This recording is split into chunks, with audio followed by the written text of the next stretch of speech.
Ah. I am full to love you by Koghb.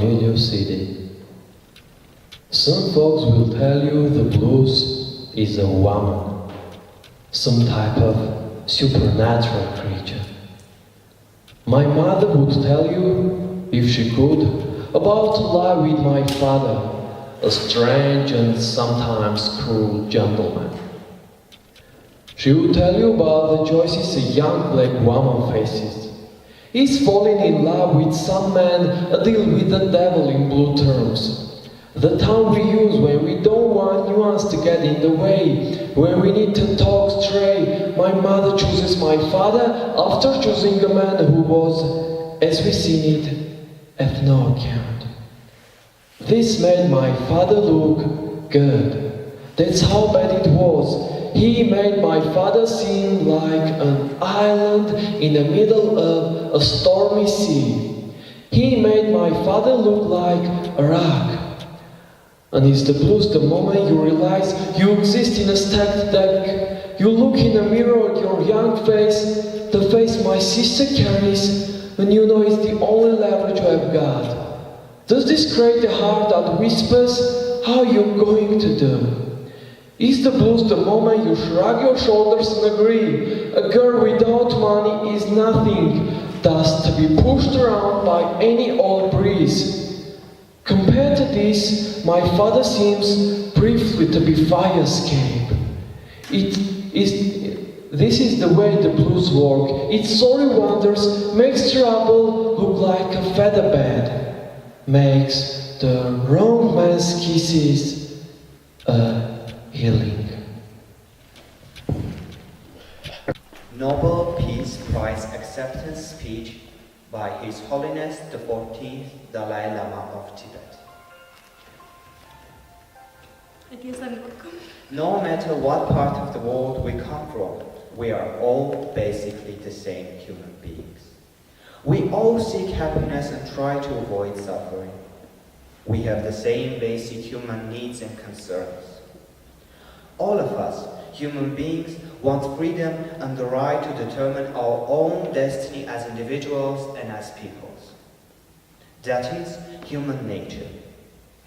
As a Buddhist monk, my concern extends to all members of the human family and indeed to all sentient beings who suffer. I believe all suffering is caused by ignorance. People inflict pain on others in the selfish pursuit of their happiness or satisfaction. Yet, true happiness comes from a sense of brotherhood and sisterhood. We need to cultivate a universal responsibility for one another and the planet we share. Although I have found my own Buddhist religion helpful in generating love and compassion even for those we consider our enemies, I am convinced that everyone can develop good heart and a sense of universal responsibility with or without religion. With the ever-growing impact of science on our lives, religion and spirituality have a greater role to play in reminding us of our humanity. There is no contradiction between the two. Each gives us valuable insights into the other. Both science and the teachings of Buddha tell us of the fundamental unity of all things. This understanding is crucial if we are to take positive and decisive action on the pressing global concern with the environment. I believe all religions pursue the same goals, that of cultivating human goodness and bringing happiness to all human beings. Though the means might appear different, the ends are the same. Ah. I'm Alakan Suzanne. Me too, but overwhelming free. What I know for sure is that speaking your truth is the most powerful tool we all have. And I'm especially proud and inspired by all the women who have felt strong enough and empowered enough to speak up and share their personal stories. Each of us in this room are celebrated because of the stories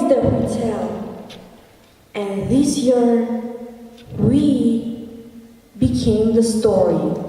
But it's not just a story affecting the entertainment industry. It's one that transcends any culture, geography, race, religion, politics, or workplace.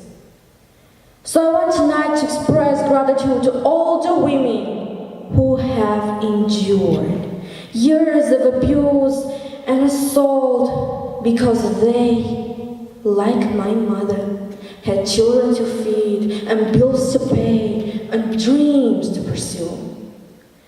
They are the women whose names we'll never know. They are domestic workers and farm workers. They are working in factories, they work in restaurants, and they are in academia and engineering and medicine and science. They are part of the world of tech and politics and business. They are our athletes in the Olympics and they are our soldiers in the military. So I want all the girls watching here and now to know that a new day is on the horizon. When that new day finally dawns, it will be because of a lot of magnificent women, many of whom are right here in this room tonight, and some pretty phenomenal men fighting hard to make sure that they become the leaders who take us to the time when nobody ever has to say, "Me too." Again, thank you. I am Ara Diganyan, and my poem is I Am Full to Love You by Cornelius Eddy. Some folks will tell you the blues is a woman, some type of supernatural creature. My mother would tell you, if she could, about a life with my father, a strange and sometimes cruel gentleman. She would tell you about the choices a young black woman faces. Is falling in love with some man a deal with the devil in blue terms? The tongue we use when we don't want nuance to get in the way, when we need to talk straight.